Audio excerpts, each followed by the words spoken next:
आप सभी को मेरा प्रणाम। मैं याचना पांडे राम गुलाम राय ऑनलाइन क्लासेस में आपका स्वागत करती हूँ। आज का मेरा टॉपिक है अनिवार्य संस्कृत में लेखन। अनिवार्य संस्कृत में लेखन क्या है? श्रीधर मुखर्जी के अनुसार पृथ्वी पर दो प्रकार के मनुष्य सबसे अधिक नाम पैदा करते हैं, एक वक्ता, दूसरा लेखक। वक्ता तो प्रायः अपने जीवन काल में ही विशेष पूज्य होता है और उसकी मृत्यु के बाद लोग उसे धीरे धीरे भूलने लगते हैं, परंतु लेखक का नाम अजर अमर होता है। उसके स्वर्गवास के पश्चात भी जन समुदाय उसकी रचना पढ़ता है और उससे आनंद लेता रहता है। मतलब वह स्थायी होता है। लेखन का अर्थ है, क्या अर्थ है? जब व्यक्ति अपने भाव एवं विचारों को लिखकर अभिव्यक्त करता है तो उसे लेखन कहा जाता है। ये तो लेखन हो गया। अब लेखन के सामान्य उद्देश्य। लेखन के सामान्य उद्देश्य क्या है? लेखन की शिक्षा का प्रमुख उद्देश्य बालक को इस बात की योग्यता प्रदान करना है कि वह अपनी भावनाओं और अनुभूतियों को लिखकर अपने शब्दों को व्यक्त कर सके। बच्चों को सुंदर, स्पष्ट और आकर्षक ढंग से लिखने की शिक्षा देना चाहिए। ये लेखन के सामान्य उद्देश्य के अंतर्गत आते हैं। स्थायी साहित्य सृजन की शिक्षा प्रदान करना, बालकों को वर्णों के उचित लेखन का ज्ञान कराना, छात्रों को वाक्य रचना के नियमों से परिचित कराना, छात्रों को विराम चिन्हों का सही प्रयोग करना सिखाना, छात्रों को विषयानुकूल भाषा शैली का प्रयोग कराना, छात्रों में साहित्य के प्रति रुचि पैदा करना, छात्रों में साहित्य के प्रति रुचि पैदा करना, छात्रों को शब्द, सूक्ति, मुहावरों एवं लोकोक्तियों का उचित व प्रसंगानुसार प्रयोग करना सिखाना।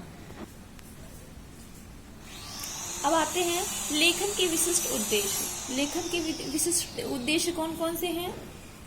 अनेक प्रकार के हैं। पहला, ज्ञान संबंधी उद्देश्य। दूसरा, कौशल संबंधी उद्देश्य। तीसरा, रुचि संबंधी उद्देश्य। और चौथा, अभिवृत्ति संबंधी उद्देश्य। अब आइए देखते हैं ज्ञान संबंधी उद्देश्य क्या है। इसके अंतर्गत लेखन के ज्ञान संबंधी उद्देश्य निम्नलिखित है, जैसे छात्रों की लिपि, शब्द भेद, सूक्ति, लोकोक्ति और मुहावरों का ज्ञान कराना, छात्रों को शब्दों की शुद्ध वर्तनी, वाक्य रचना के नियम, विराम चिन्ह, संधि एवं समास का प्रयोग, साहित्य की विभिन्न विधाओं एवं उनकी विभिन्न लेखन शैलियों का प्रयोग कराना होता है। ये ज्ञान संबंधी उद्देश्य के अंतर्गत आते हैं। अब आइए देखते हैं दूसरा, कौशल संबंधी उद्देश्य। कौशल संबंधी उद्देश्य के अंतर्गत छात्रों को शुद्ध उच्चारण, उचित आरोह एवं समझ पूर्वक सस्वर पठन करने और पूर्ण मनोयोग के साथ मौन पठन करने में पूर्ण करना होता है। छात्रों में शब्दों, सूक्तियों, लोकोक्तियों, मुहावरों का प्रसंगानुसार अर्थ निकलने और पठित अंश का विश्लेषण कर केंद्रीय भाव को समझने की योग्यता का विकास करना होता है। छात्रों को सुंदर लेख लिखने और शुद्ध वर्तनी लिखने, वाक्य रचना करने में निपुण करना होता है।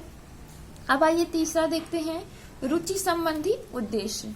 रुचि संबंधी उद्देश्य के अंतर्गत क्या आता है? इसमें छात्रों में साहित्य अध्ययन एवं स्वाध्याय के प्रति रुचि उत्पन्न होता है। छात्रों में अपने भाव एवं विचारों को लेखबद्ध करने की रुचि उत्पन्न करना होता है। ये रुचि संबंधी उद्देश्य के अंतर्गत आते हैं। अब आइए चौथा देखते हैं, अभिवृत्ति और संबंधी उद्देश्य। इसके अंतर्गत छात्रों में भाषा एवं साहित्य के प्रति आदर व स्थायी भाव बनाना, उनकी सृजनात्मक शक्तियों का विकास कर उन्हें भौतिक रचना की ओर प्रवृत्त कराना होता है। छात्रों को समाज, देश, जाति और धर्म के प्रति संवेदनशील बनाना होता है। ये तो हो गए लेखन के विशिष्ट उद्देश्य।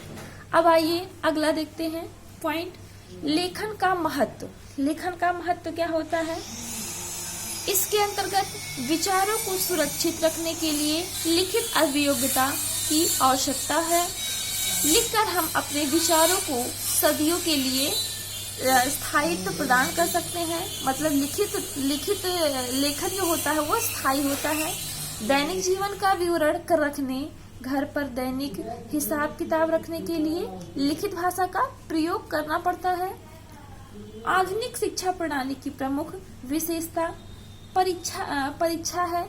इसके बिना शिक्षा प्रणाली की कल्पना भी नहीं की जा सकती है। इसके बिना शिक्षा प्रणाली की कल्पना भी नहीं की जा सकती है। लिखित भाषा ही साहित्य के भंडार में वृद्धि करती है। यदि लिपि न होती तो साहित्य नहीं होता। यदि लिपि नहीं होती, यदि लेखन न होता तो साहित्य नहीं होता। लिखित भाषा ने हमें हमारी प्राचीन सभ्यता तथा संस्कृति तक पहुंचाया है। हमें भी लिखित भाषा द्वारा रचनाओं को अपनी भावी पीढ़ी तक पहुंचाना चाहिए। ये लेखन का महत्व हो गया। अब आइए देखते हैं अनिवार्य संस्कृत में लेखन संबंधी अशुद्धियां। अनिवार्य संस्कृत में लेखन संबंधी अशुद्धियां कौन कौन सी होती हैं, आइए जानते हैं।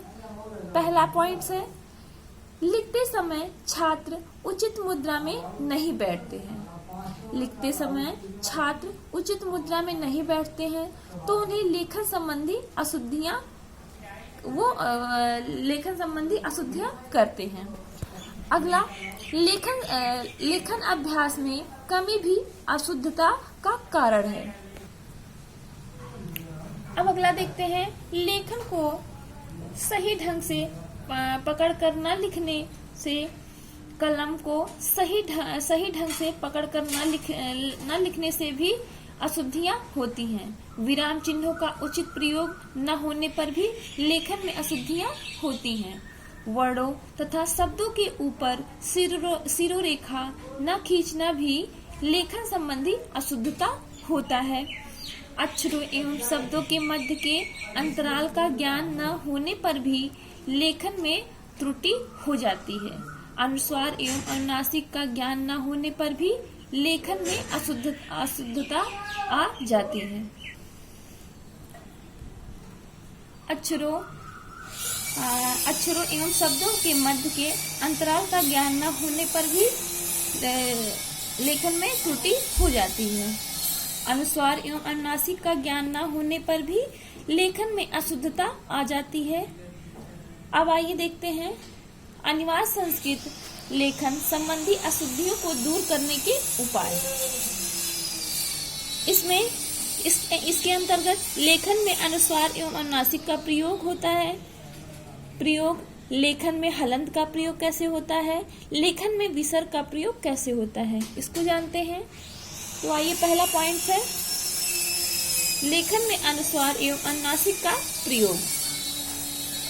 अनुस्वार के चिन्ह के प्रयोग के बाद अपने आने वाला वर्ण क वर्ग, च वर्ग, ट वर्ग, त वर्ग और प वर्ग में से जिस वर्ग से संबंधित होता है, अनुस्वार उसी वर्ग के पंचम वर्ण के लिए प्रयुक्त होता है। अनुस्वार का प्रयोग पंचम वर्ण कौन कौन से है? क वर्ग के अंगा हो गया, च वर्ग का इया हो गया, ट वर्ग का ड़ हो गया, और त वर्ग का न हो गया और प वर्ग का म हो गया। ये पंचमाक्षर कहलाते हैं, के स्थान पर किया जाता है। जैसे गंगा ड हो गया, ड में ये क्या है? गंगा। यहाँ पे पूरा डाल लिख करके वो इस संज्ञक वर्ण, ये इस संज्ञक वर्ण कहलाता है। तो गंगा हो गया यहाँ पे। चंचल, झंडा, गंदा और कंपन। अब आइए जिन शब्दों में अनुस्वार के बाद य, र, ल, व, ह आए तो वहाँ अनुस्वार अपने मूल रूप में ही रहता है, जैसे अन्य, कन्हैया आदि। अब दूसरा क्या है, लेखन में हलंत का प्रयोग कैसे किया जाता है। कुछ व्यंजनों के नीचे हलंत लगाकर उन्हें अरहित रूप में लिखा जाता है, जैसे जगत, अहम आदि। विदेशी शब्दों में भी हलंत चिन्ह का प्रयोग किया जाता है, जैसे डी लीट, डी फिल आदि। कोई भी मात्रा हलंत व्यंजन में ही लगती है, जैसे क, धन, अ, का। द पर बड़ी छोटी मात्रा दी हो गया, फ धन बड़ा माना फू हो गया। अब आइए देखते हैं लेखन में विसर्ग का प्रयोग। लेखन में विसर्ग का प्रयोग कैसे होता है।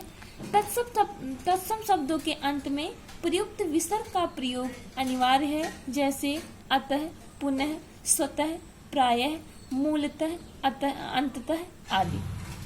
अंतःकरण, अंतःपुर, प्रातःकाल आदि शब्द विसर्ग के साथ ही लिखे जाएंगे। तद्भव देशी शब्दों में भी विसर्ग का प्रयोग किया जाए। इस आधार पर छह में विसर्ग लगाना ये गलत है, गलत होगा। छह लिखना है तो ठीक प्रकार से कैसे छ और ह लिखेंगे। अब आइए देखते हैं लेखन अभ्यास के सोपान। लेखन अभ्यास के कितने सोपान हैं? 3 हैं। पहला अनुलेख। अनुलेख का दूसरा नाम अनुलिपि कहलाता है। प्रतिलिपि। प्रतिलेख का दूसरा नाम प्रतिलिपि होता है। और सुतलेख का सुलेख होता है। अब पहला है अनुलेख या अनुलिपि। अनुलिपि क्या होता है? अनुलेख का अभिप्राय है किसी लिखावट के पीछे या बाद में लिखना। अनुलिपि अभ्यास पुस्तिका की प्रथम पंक्ति में छोटे व सुंदर ढंग के अक्षर, शब्द या वाक्य लिखे होते हैं तथा नीचे की पंक्ति रिक्त होती है। ऊपर छात्र ऊपर की पंक्ति में लिखे अक्षरों एवं शब्दों की नकल करके नीचे की पंक्ति में लिखते हैं। ऊपर की पंक्ति में प्रयोग हुए अनुस्वार, हलंत एवं विसर्ग को ठीक वैसे ही लिखने का प्रयत्न करते हैं। ऊपर की पंक्ति में लिखे अक्षरों की भांति सुंदर और सुडौल अक्षर एवं मात्रा बनाने का प्रयास करते हैं। ये अनुलेख के अंतर्गत आता है। अब आइए दूसरा क्या है? प्रतिलेख। प्रतिलेख क्या है? प्रतिलेख का अर्थ है लिखी हुई सामग्री को ज्यों का त्यों नकल उतारने की क्रिया। प्रतिलेख का अर्थ है लिखी हुई सामग्री को ज्यों का त्यों नकल उतारने की प्रक्रिया। पहले विद्यालय में प्राथमिक स्तर पर प्रतिलेख का बहुत महत्व था। छात्र को प्रतिदिन अपनी पुस्तक के किसी अंश का प्रतिलेख करने को कहा जाता था। छात्र द्वारा लिखी गई प्रतिलिपियों का निरीक्षण दैनिक रूप में किया जाता था। इस प्रकार शिक्षक द्वारा अनिवार्य संस्कृत के अंश को लेखन छात्रों द्वारा अवश्य कराया जाना चाहिए। प्रतिलिपि या प्रतिलेख करते समय छात्रों के अक्षरों तथा शब्दों की बनावट, अक्षरों तथा शब्दों के बीच की दूरी, विराम चिन्ह, शिरोरेखा, अनुस्वार या अनुनासिक, हलंत, विसर्ग, हाशिया तथा लिखावट आदि का ध्यान रखने का निर्देश देना चाहिए। क्या किस बातों का ध्यान देना चाहिए? विराम चिन्ह, शिरोरेखा, अनुस्वार, अनुनासिक, हलंत, विसर्ग, हाशिया आदि का ध्यान देना चाहिए शिक्षक को। ये प्रतिलेख के अंतर्गत आ गया।